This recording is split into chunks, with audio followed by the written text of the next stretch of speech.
ನಮಸ್ಕಾರ ವೀಕ್ಷಕರೇ, ವಾತ್ಸಲ್ಯ ಪಾಕಶಾಲೆಗೆ ತಮಗೆಲ್ಲ ಸ್ವಾಗತ. ಇವತ್ತು ಮೆಂತ್ಯದ ಹಿಟ್ಟನ್ನು ಹೇಗೆ ಮಾಡೋದಂತ ನೋಡೋಣ ಬನ್ನಿ. ಇಲ್ಲಿ ನಾನು ಎಲ್ಲ ಬೇಳೆಕಾಳುಗಳನ್ನು ತಗೊಂಡಿದ್ದೀನಿ. ಕಡಲೆಬೇಳೆ, ಉದ್ದಿನಬೇಳೆ, ಗೋಧಿ, ಅಕ್ಕಿ, ತೊಗರಿಬೇಳೆ ಮತ್ತು ಹೆಸರುಬೇಳೆ ಎಲ್ಲನೂ ಒಂದೊಂದು ಬೌಲ್ನಷ್ಟು ತಗೊಂಡಿದ್ದೀನಿ. ಇಲ್ಲಿ ನಾವು ಕಡಲೆಬೇಳೆ ಪ್ರಮಾಣನ ಒಂದರ ಬದಲಾಗಿ ಎರಡನ್ನು ಕೂಡ ಉಪಯೋಗಿಸ್ಬೋದು. ಹಾಗೆ ನಾನಿಲ್ಲಿ ಕೆಲವು ಮಸಾಲೆ ಪದಾರ್ಥನ ತೊಗೊಂಡಿದ್ದೀನಿ. ಮೆಂತ್ಯ, ಲವಂಗ, ಕರಿಮೆಣಸು, ದಾಲ್ಚಿನ್ನಿ, ಜೀರಿಗೆ ಮತ್ತು ಕೊತ್ತಂಬರಿ ಕಾಳು. ಈಗ ಕಡಾಯಿಗೆ ಒಂದೊಂದಾಗಿ ಬೇಳೆನ ಹಾಕ್ಕೊಂಡು ಚೆನ್ನಾಗಿ ಕಂದು ಬಣ್ಣ ಬರೋವರೆಗೂ ಎಲ್ಲನೂ ಚೆನ್ನಾಗಿ ಹುರಿದುಕೊಳ್ಬೇಕು. ಬೇರೆ ಬೇರೆಯಾಗಿಯೇ ಒಂದೊಂದು ಬೇಳೆನೂ ಕಡಾಯಿಗೆ ಹಾಕಿ ಹುರಿದುಕೊಳ್ಬೇಕು. ಈಗ ಕಡಲೆಬೇಳೆ ಹುರಿದಾಯಿತು. ಹಾಗೆ ಉದ್ದಿನಬೇಳೆ ಇದನ್ನು ಕೂಡ ಚೆನ್ನಾಗಿ ಕಂದು ಬಣ್ಣ ಬರೋವರೆಗೂ ಹುರಿದು ಒಂದು ಸಪ್ರೇಟ್ ಆಗಿರೋ ತಟ್ಟೆಗೆ ಇದನ್ನು ಸೇರಿಸ್ಕೋಬೇಕು. ತೊಗರಿಬೇಳೆ ಇದನ್ನು ಕೂಡ ಹುರಿದುಕೊಳ್ಬೇಕು. ಇಲ್ಲಿ ನೋಡಿ, ಕಂದು ಬಣ್ಣ ಅಂದರೆ ಇಷ್ಟು, ಅಂದರೆ ಇದನ್ನು ಸೀದು ಹೋಗೋ ಥರ ಹುರಿಬಾರ್ದು. ಚೆನ್ನಾಗಿ ಲೋ ಫ್ಲೇಮ್ನಲ್ಲಿ ಬೇಳೆಗಳನ್ನು ಹುರಿದುಕೊಳ್ಬೇಕು. ಎಲ್ಲ ಬೇಳೆಗಳು ಹುರಿದಾದ ಮೇಲೆ ಇದನ್ನು ಒಂದು ತಟ್ಟೆಗೆ ಹಾಕ್ಕೊಂಡು ಚೆನ್ನಾಗಿ ಆರೋದಕ್ಕೆ ಬಿಡಬೇಕು.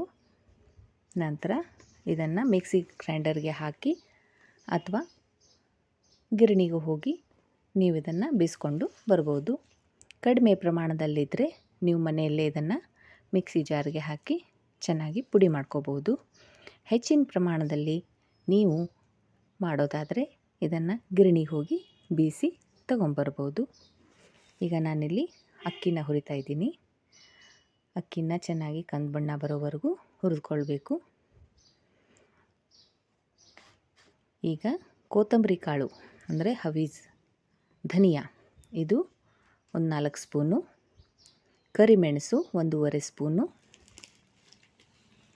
ಮತ್ತು ಜೀರಿಗೆ 1.5 ಸ್ಪೂನು, ದಾಲ್ಚಿನ್ನಿ 1-2-3, ಹಾಗೆ ಮೆಂತ್ಯಕಾಳು 1/2 ಸ್ಪೂನು.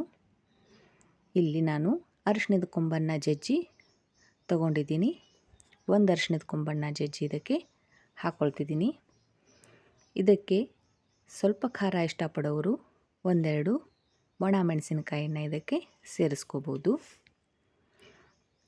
ಕಾಳುಮೆಣಸು ಮತ್ತು ಎಲ್ಲ ಮಸಾಲೆ ಪದಾರ್ಥದಿಂದ ಇದಕ್ಕೆ ಸ್ವಲ್ಪ ಖಾರತನ ಬಂದಿರುತ್ತೆ.